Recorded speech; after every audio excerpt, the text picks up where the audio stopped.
half-sister got kicked out by our mom, then called me crying asking for help. I hung up the first time, and when she kept calling and texting, I told her we're not actually sisters and I wasn't driving 6 hours to pick her up nor letting her stay with me. I've been getting non-stop texts and calls from my maternal family since then. My maternal grandmother, the only person I stayed in any contact with, pretty much begged me to be a good sister and let my half-sister stay with me. She told my half-sister I have my own house, gave her my number, etc. I've blocked my grandmother and everyone saying that I should be understanding because we've both been abandoned by our mother. It isn't the same. I told my grandmother this, but no one seems willing to acknowledge that. For context, my half-sister and I are exactly 9 months apart in age. She's the product of an affair and my dad stayed with my biological mother until I was 5 and told him she kept bringing a man around when he wasn't home. Her affair partner and my half-sister's biological dad. Dad divorced my biological mother and gave her the house in exchange for removing his name from my half-sister's birth certificate. My biological mother lost custody of me when I was 8 after abandoning me because AP didn't want to bring a child that wasn't his to family gatherings. Dad tried to keep it civil so I could have a relationship with my half-sister, but she was a mini version of my mom's affair partner and never viewed me as a sister. I didn't like being around her, so my dad never forced me to. My biological mother, her affair partner and my half-sister moved not long after this. My biological mother had been in childcare and lost her job because no one wants to hire you to watch their kids when you abandon yours in the middle of the night. I haven't seen my half-sister in 17 years. I didn't know what she looked like until I came home today. She was sitting on my porch with a suitcase and a car, I think my grandmother's, pulled off as soon as I parked. I didn't get out of the car. I was too angry to even move and I'm still angry right now. She kept saying she needs me and started crying, telling me that our mom was awful, her dad cut contact, and my biological mother's new partner doesn't want her in his house. I live next door to my dad, so when my half-sister started knocking on my car window after I just stared at her, I called him and told him what was going on and asked what I should do. Dad told me to stay in my car and call the cops, say I had a trespasser, which I did. I didn't get out until the cops came, and when they did, my half-sister told them I agreed to let her stay and now I'm leaving her homeless. I just showed them the texts, specifically the only texts I gave in response to everyone demanding I let her stay. No. And a text you have the space no to she's your sister no to can she please stay with you. Nothing but refusals before I blocked people. When my half-sister kept saying we're sisters, I told the cops I haven't seen this woman in 17 years. I don't know her. I didn't even know what she looked like. We're not family beyond sharing an egg donor. I went as far as unblocking my grandmother and calling her. I didn't even get to speak.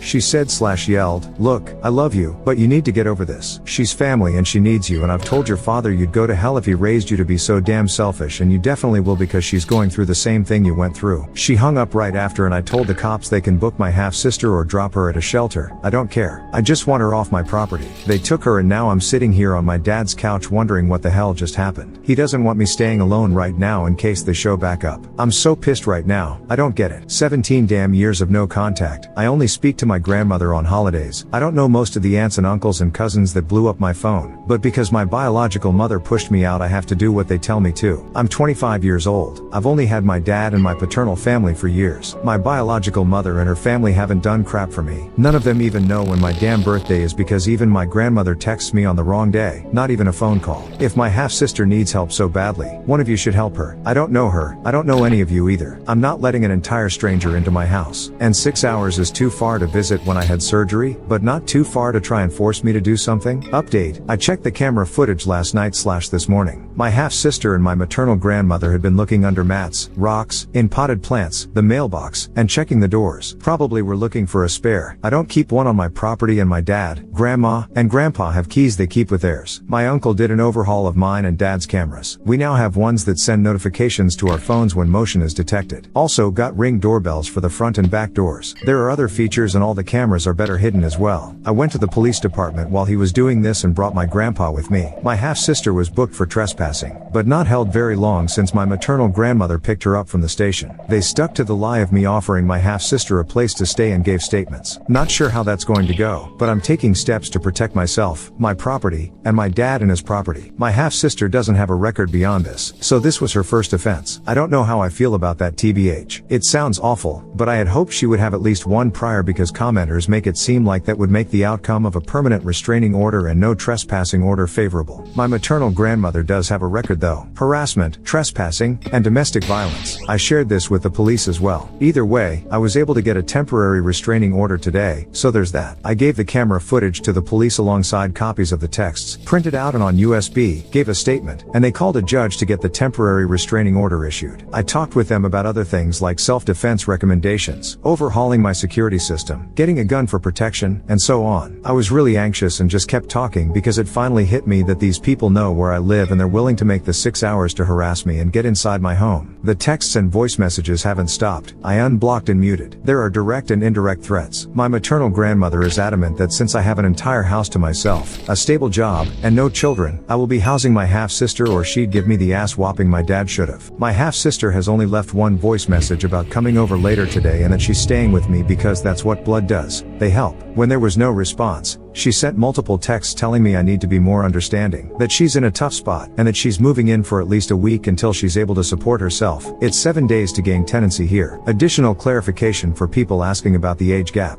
I'm a February 1st baby, my half-sister is a November 29th baby. I say exactly 9 months because I'm not counting the weeks and days. Just felt that people knowing we're the same age was relevant and gave context to why I have no relationship with her. I don't know if she was premature. I never asked TBH and there are people saying they have similar gaps around them, so I have nothing to add. Multiple people also asked if I hate my half-sister and that I sound resentful for things she said as a child and for things her parents did. In my first post, I talked to someone in the comments and admitted that had this been a few years earlier, I may have helped my half-sister without much thought. I know as children, she was just parroting her parents. I don't fault her for that, nor do I blame her for my biological mother abandoning me. But it's been 17 years. We've been legal adults for 7 of those years. She could have reached out at any point, but didn't, and said she had no sister. I also could have reached out at any point, but also didn't. I just moved on with my life. I was in therapy since I was abandoned and it took me years to move on from no one on that side actually wanting me. Now she's making herself a problem. My maternal grandmother aside, my half-sister was sitting on my porch with a suitcase ready to force herself into my home and life. She allowed herself to be driven 6 hours to my home, sat on my porch for half an hour, and then lied to police all after I said no multiple times. She never claimed me until she needed something, and now she's forcing herself into my life on the basis of being family. I don't hate her, that's too much energy, but I do resent her now alongside her grandmother and the rest of her family. I was ignored for years and now I feel unsafe in my own home just because my half-sister and those around her can't take no for an answer. This isn't about my biological mother's affair. This is about my half-sister and her family ruining my safe space, my home, with their crap. The past is a factor in that resentment now because, again, I haven't spoken to her in 17 years. I didn't know what she looked like, but suddenly we're sisters because she needs someplace to stay. I definitely resent that. Also, I feel validated in my choices, posting to Reddit, asking for and taking advice, listening to my dad. The attorney I spoke to pretty much said all the same things commenters have. Unblocking and muting to get an evidence of harassment. Calling the cops and showing them the messages because it proves there was no implied invitation. This is apparently the biggest thing I had to worry about because even letting my half-sister stay on my porch could have worked against me. Giving the cops the camera footage of my half-sister and my maternal grandmother looking for a spare key was also a good move.